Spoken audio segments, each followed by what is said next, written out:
हाय दोस्तों, आप सब जानते हैं कि हमारा सौरमंडल कितना बड़ा है। तो आज हम बात करते हैं सौरमंडल के बारे में।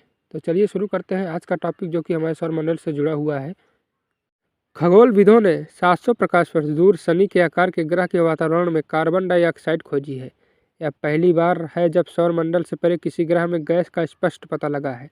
जेम्स वेब स्पेस टेलीस्कोप द्वारा की गई खोज इस बात का सुराग देती है कि ग्रह कैसे बने।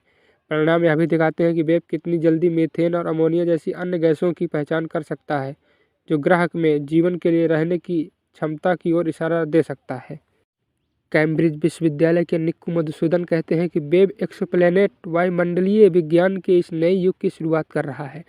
यह बताते चले कि एक्सोप्लैनेट का मतलब एक ग्रह जो सौर मंडल के बाहर एक तारे की परिक्रमा करता है।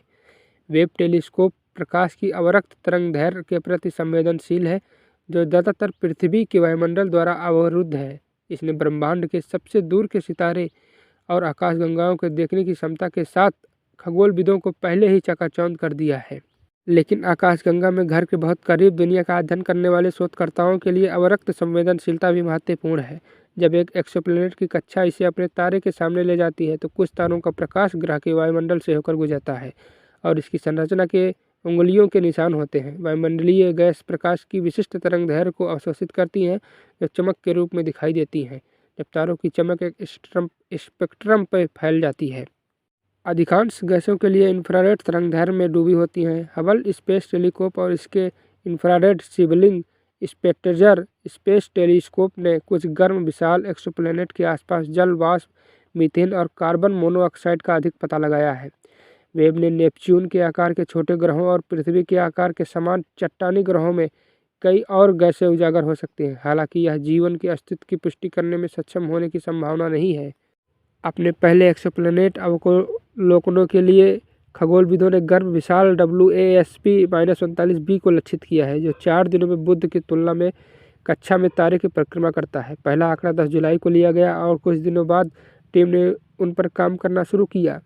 शिकागो विश्वविद्यालय के वेब टीम के सदस्य जैकब बीन कहते हैं, तारे के पार एकल पारगमन के आधार पर अधूरे आंकड़े भी CO2 का वर्णक्रमीय डीप एक गले में अंगूठे की तरह चिपक जाता है। वे कहते हैं कि पहले भी गैस की कुछ संभावित पहचान हुई है, लेकिन उनमें से कोई भी जांच के दायरे में नहीं आया।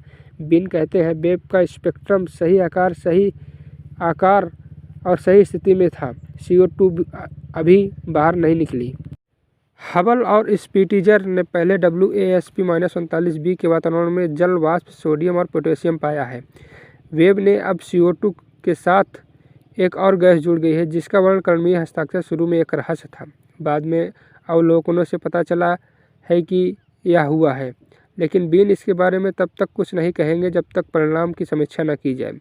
Max Planck Institute for Astronomy की टीम की सदस्य लारा क्रेडबर्ग कहती हैं, आने वाले महीनों में टीम ग्रह के पूर्ण स्पेक्ट्रम को ऑप्टिकल से मिड इंफ्रारेड तक प्रकाशित करेगी और इसके वायुमंडल की पूरी रासायनिक सूची बनाएगी।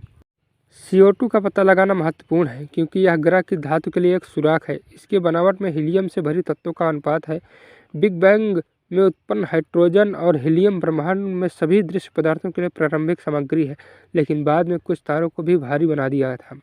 शोधकर्ताओं का मानना है कि विशाल ग्रहों के निर्माण के लिए भारी तत्वों की अच्छी आपूर्ति महत्वपूर्ण है। जब ग्रह एक नए तारे के चारों ओर सामग्री की एक डिस्क से बनते हैं, तो भारी तत्व ठोस कंकड़ बनाते हैं, जो एक ठोस कोर में एक साथ चमकते हैं, जो अंततः अपने स्वयं के गुरुत्वाकर्षण के साथ गैसों के खींचने और गैस के विशालकाय में विकसित होने के लिए पर्याप्त होता है।